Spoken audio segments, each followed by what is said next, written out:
कहानी की शुरुआत होती है ग्विन नामी एक लड़की से। वो एक मोटल में पार्ट टाइम जॉब लेने के लिए आई थी, जिसका ऑनर था टेडी। टेडी को मोटल में नाइट शिफ्ट के लिए किसी की जरूरत थी। मोटल के अंदर जाने पर ग्विन को रिसेप्शन खाली मिलता है। इस होटल में ज्यादा लोग भी नहीं थे और ये होटल काफी वीरान जगह पे भी था। ग्विन को यहाँ डर लगने लगा था। वो इस मोटल में टेडी को ढूंढने लग जाती है और एकदम से उसके सामने कोई आ जाता है, जिसे देखकर वो चीख मारती है। सामने वाला भी चीख मारता है और पता चलता है कि यही टेडी था। टेडी और ग्विन की जॉब के सिलसिले में बातें होती हैं और टेडी ग्विन से कहती है, आप रिलैक्स रहें, मुझे इस काम का पहले भी एक्सपीरियंस है, मैं सब संभाल लूंगी। टेडी फिर उसे होटल का विजिट करवाता है और स्टोर रूम दिखाते हुए बताता है कि स्टोर रूम के दरवाजे का लॉक खराब है। जब भी वो स्टोर रूम खोले तो उसे डोर के आगे ब्रेक रखनी होगी, नहीं तो अगर लॉक लग गया तो वो यहीं फंसी रह जाएगी। लॉक सिर्फ बाहर से खुलता है। स्टोर रूम से बाहर निकलते हुए ग्विन नोटिस करती है कि इस मोटल के गैराज में बहुत सारी गाड़ियाँ थी। न जाने वो खराब थी या ऐसे ही यहाँ पड़ी हुई थी।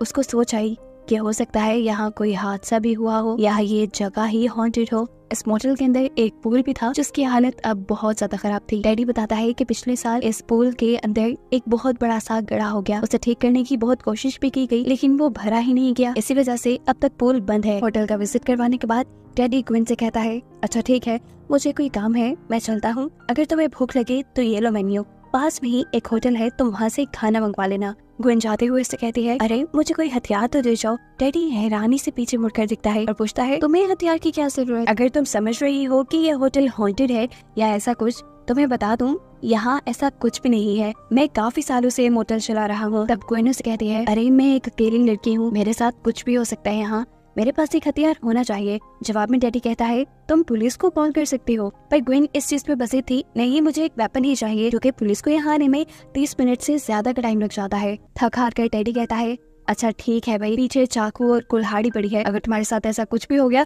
तुम उसे इस्तेमाल करना और अपने दुश्मनों को मार देना। खैर ये सब तो वो मजाक में कह रहा था। अब वो सीरियस होकर ग्विन से कहता है, सुनो, मेरी कोई दुश्मनी नहीं है और ना ही इस जगह में कोई मसला है। अगर फिर भी तुम्हें कोई मसला नजर आए तो तुम मुझे कॉल कर सकती हो। टेडी के जाने के बाद ग्विन दोबारा इस होटल का विजिट करती है और देखती है कि इस होटल में बड़े बड़े चूहे थे। इस मोटल के अभी तक एक ही रूम में गेस्ट थे, जहाँ जाकर ग्विन नॉक करती है। वो असल में गेस्ट से पूछना चाह रही थी कि क्या कोई चीज की जरूरत तो नहीं उन्हें। जैसे ही ग्विन के नॉक करने पर ये दरवाजा खुला तो ग्विन को वहाँ एक अजीब लड़की मिली। उसके हाथ लाल थे, उसने पूरा दरवाजा भी नहीं खोला था। पता नहीं अंदर क्या चल रहा था।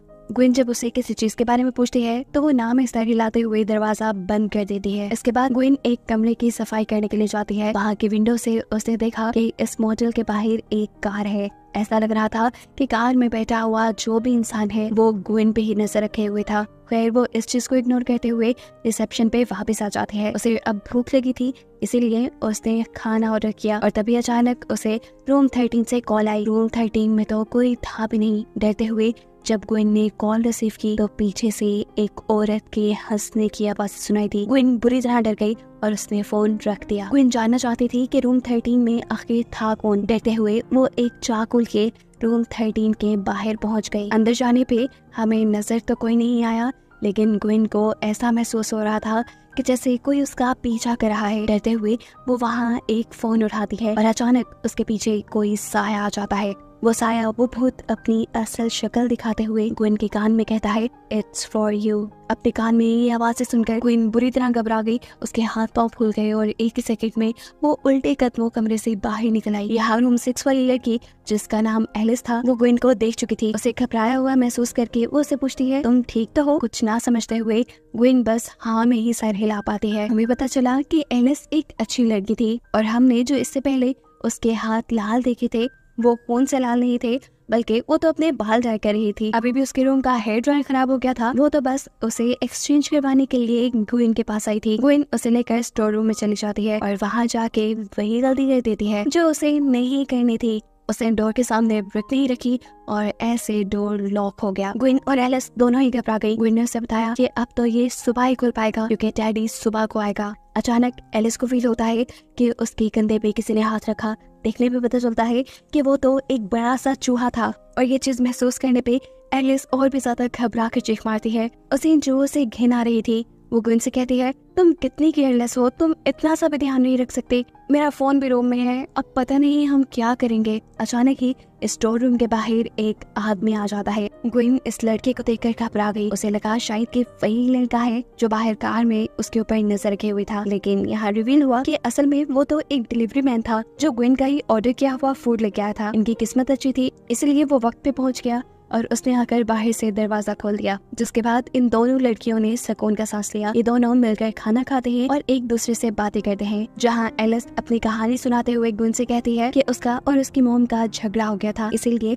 वो अपने घर छोड़कर भाग के यहाँ आ गई। अब अगली सुबह उसे यहाँ से लेने के लिए उसका बॉयफ्रेंड आ जाएगा और वो यहाँ से चली जाएगी। उसकी बातें सुनकर ग्विन उसे मशवरा देती है कि नहीं, तुम्हें अपनी मॉम के पास वापस चले जाना चाहिए। फैमिली एक बहुत बड़ी ब्लेसिंग होती है। एलिस के यहाँ सोच में पड़ जाती है और ग्विन उठकर ड्रिंक्स लेने चली जाती है। बाहर जाने पे उसने देखा कि पहले जो उसे कार दिखी थी वो कार अभी भी इस मोटल के बाहर थी और उसमें से अभी भी कोई ग्विन के ऊपर नजर रखे हुए था। पहले तो ये ग्विन का शक हो सकता था, लेकिन अब तो ग्विन को कंफर्म हो गया था कि कोई उसके ऊपर नजर रखे हुए है। घबरा कर जब वो होटल के अंदर आती है तो उसके हाथ से बॉटल्स भी गिर जाती हैं। एलिस उसे एक और मरतबा घबराए देखकर उससे पूछती है क्या हुआ। वो नीचे कांच को उठाने में भी ग्विन की मदद करना चाहती थी, लेकिन यहाँ ग्विन ने उसे डांट दिया, ये कहते हुए कि प्लीज यार मुझे दूर हो जाओ। एलिस को बुरा तो लगा, लेकिन वो चुपचाप यहाँ से साइड पे हो गई क्योंकि वो ग्विन की दिमागी हालत समझ सकती थी। कुछ देर बाद हम देखते हैं कि ग्विन दोबारा अपनी ड्यूटी पे है। यहाँ पर एक अमीर कपल एक रूम लेने के लिए आता है। ये कपल बहुत ही अजीब, बहुत बदतमीज था। वो ग्विन से बदतमीजी कहता है, इसीलिए गुस्से में ग्विन भी उनसे 1 घंटे के बजाय पूरी रात का चार्ज करती है। हालांकि उन्हें रूम सिर्फ 1 घंटे के लिए चाहिए था। यहाँ ये लड़का भी ग्विन के मुंह पे पूरी रात के पैसे मारते हुए अपने रूम में चला जाता है। ग्विन को इनके ऊपर शक था कि कहीं ये गाड़ी में बैठे हुए लोग तो नहीं, इसीलिए वो इन दोनों को चेक करने के लिए इनके रूम में जाती है, जहाँ ये दोनों आपस में टाइम स्पेंड कर रहे थे। यहाँ उस लड़की को भी लगा कि कोई इनके ऊपर नजर रखे हुए है। वो भी जैसे ही रूम से बाहर चेक करने के लिए आती है तो जल्दी से ग्विन एक गाड़ी के पीछे छुप जाती है।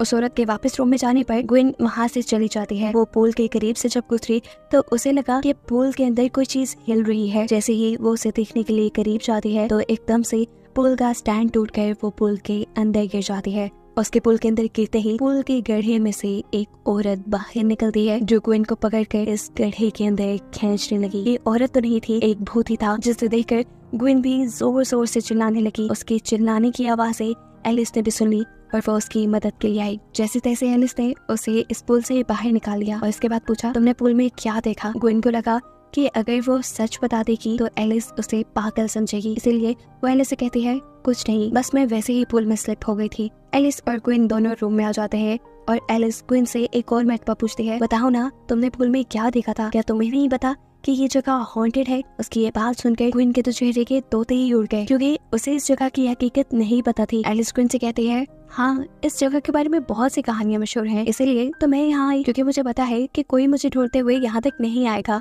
ग्विन बेध्यानी में एलिस की बातें सुन रही थी। अंदर ही अंदर उसे इस चीज पे गुस्सा आ रहा था कि डैडी ने उसे झूठ क्यों बोला, डैडी ने उसे सच्चाई क्यों नहीं बताई कि ये जगह हॉन्टेड है। अब ग्विन को यकीन होने लगा था कि अगर वो एलिस को कुछ बताएगी तो एलिस उसे पागल नहीं समझेगी। हमें दिखाया जाता है कि वो कपल जो यहाँ आया था वो भी वापस जा चुका था। जिसके बाद ग्विन एलिस को बताती है कि जब से मैं आई हूँ मेरे साथ यहाँ कुछ न कुछ अजीब ही हो रहा है। मैंने 2 मरतबा मोटेल के बाहर एक गाड़ी को देखा है, मुझे लगता है कि वो मेरे पीछे आई है। एलिस पूछती है कि तुम्हें क्यों लगता है कि वो गाड़ी तुम्हारे ही पीछे है। जवाब में ग्विन अपनी कहानी सुनाना शुरू करती है और बताती है कि जब मैं बहुत छोटी थी तो एक वॉल्टर नाम का आदमी हमारे घर में घुस आया था। उसने मेरी मॉम और मेरी बहनों को बेधर्ती से मार डाला, लेकिन किस्मत से मैं बच गई। मैं वहाँ से भाग गई और फिर उस पागल को पागल खाने भेज दिया गया। ग्विन उसे बताती है कि मुझे पता चला है कि 2 दिन पहले ही वो पागल खाने से भाग गया है और अब वो मेरे ही पीछे है, जैसे वो मुझे मारना चाहता हो और मुझे मारकर उसका कोई मकसद पूरा हो रहा हो। ग्विन के पास इस टाइम उसकी मोम का नेकलेस था। इस नेकलेस के बारे में ग्विन बताती है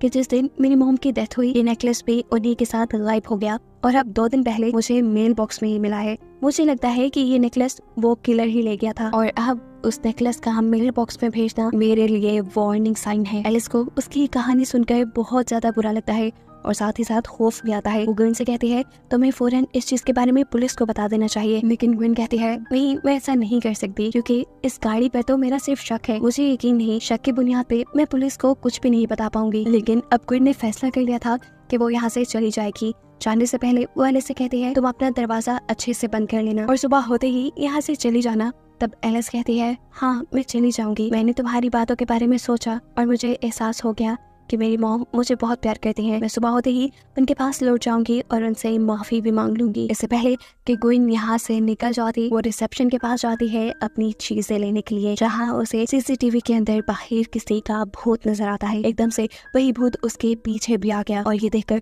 वो बहुत ही ज्यादा डर गई। उसने मोटेल के फोन से टेडी को कॉल की और उसे बुरी बुरी बातें कहना शुरू कर दी। उसे होप डांटा ये कहते हुए कि तुमने मुझे क्यों नहीं बताया कि ये जगह हॉन्टेड है। अगर तुम मुझे पहले ही बताते थे मैं यहाँ कभी नहीं आती और अब मैं यहाँ से जा रही हूँ, 1 मिनट यहाँ नहीं रुकूंगी। टेडी उसे रिलैक्स करते हुए कहता है अरे मैं इतने सालों से वो मोटल चला रहा हूँ, ऐसा कैसे हो सकता है कि मुझे न पता हो कि वो जगह हॉन्टेड है या नहीं। तुम रिलैक्स रहो, मैं थोड़ी देर तक आता हूँ। जैसे ही ग्विन फोन रखती है तो मोटल के अंदर एक आदमी आ जाता है। खुलिये से तो वो शरीफ ही लग रहा था, लेकिन जिस तरीके से वो ग्विन को देख रहा था ये काफी अजीब था। वो ग्विन से एक रूम मांगता है। ग्विन उसे पैसे लेकर एक रूम दे देती है, लेकिन ग्विन को शक था कि ये वही आदमी है जिसने उसकी मॉम और उसकी बहनों को मारा था। ग्विन जैसे ही अब उसे कमरा दिखाने जाती है तो अचानक ही अपने चाकू से वो इस आदमी को जख्मी कर देती है, क्योंकि उसे तो ये किलर लग रहा था। लेकिन कहानी में एक सबसे बड़ा ट्विस्ट ये रिवील होता है कि जिसको वो किलर मान रही थी वो किलर नहीं बल्कि एक डॉक्टर था। डॉक्टर भी ग्विन का,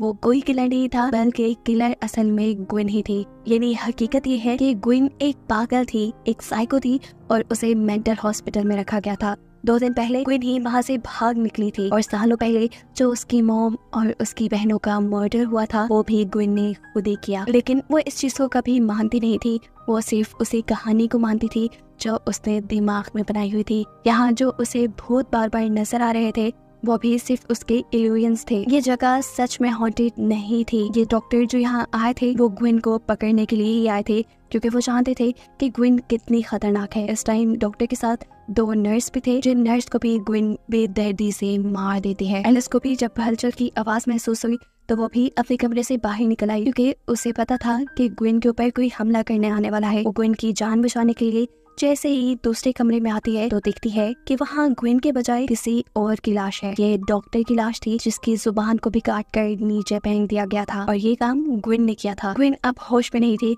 एलिस भी उसे देखकर बुरी तरह डर गई। यहाँ एलिस जो इन सारी चीजों को देखकर कंफ्यूज और परेशान थी, ग्विन उसे भी यहाँ से भागने का मौका नहीं देती और बेदर्दी से मार देती है। थोड़ी देर बाद इस मोटल का मालिक टेडी यहाँ आता है, जिसे भी ग्विन नहीं बख्शती और मोटल के अंदर आने से पहले ही कुल्हाड़ी से उसके ऊपर हमला करते हुए उसका भी मर्डर कर देती है। सीन कट होकर अब कहानी हमें कुछ हफ्तों बाद के दिखाई जाती है, जहाँ देखने को मिलता है कि ग्विन अब इस जगह की ऑनर बन चुकी है। उसने इस मोटल को बहुत अच्छे से रेनोवेट भी कर लिया है। एक गेस्ट ग्विन के मोटल में बुकिंग के लिए आता है। ग्विन बहुत अच्छे से उसका वेलकम करती है, लेकिन कहीं होटल के एक दीवार पे हमें खून का निशान दिखाया जाता है, जो इस बात की तरफ इशारा था कि ग्विन के होटल में जो कोई भी आता था ग्विन उसे मार देती थी। ग्विन शायद अब अपने इस नए कस्टमर को भी मार देती, जिसके साथ बातें करते हुए ग्विन को दिखाते हुए ये कहानी यहाँ खत्म हो जाती है।